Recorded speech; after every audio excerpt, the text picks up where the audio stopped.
So is the hope artificial intelligence? I'm hearing and reading about, artificial intelligence coming in with radiology.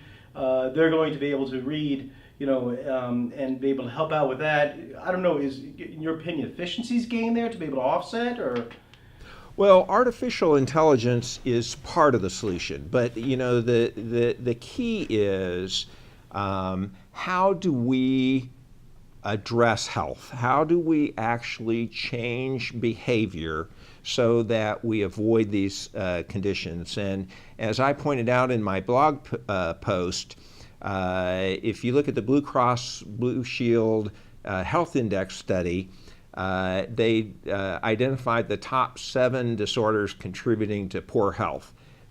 5 of those 7 are conditions that are behavioral based, that are related to lifestyle choices that we make as to whether we had those conditions. And I think that we've got to start way early when people are children, talking about healthy behaviors, promoting those healthy behaviors, and we've got to find ways to help people make good choices.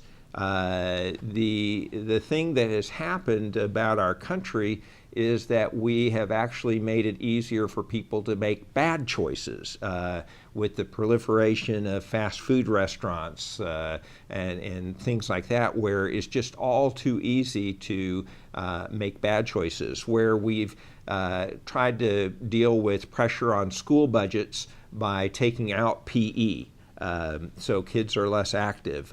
We've got to relook at these things and figure out how do we promote health, and how do we stop people from ever smoking? How do we stop people from getting on drugs?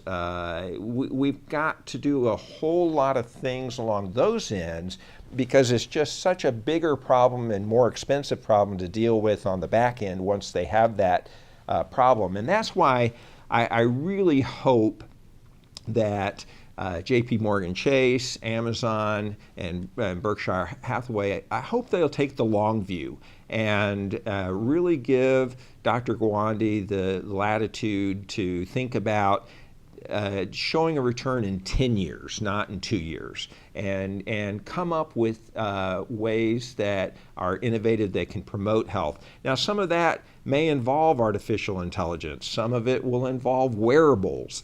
Some of it will involve mobile applications.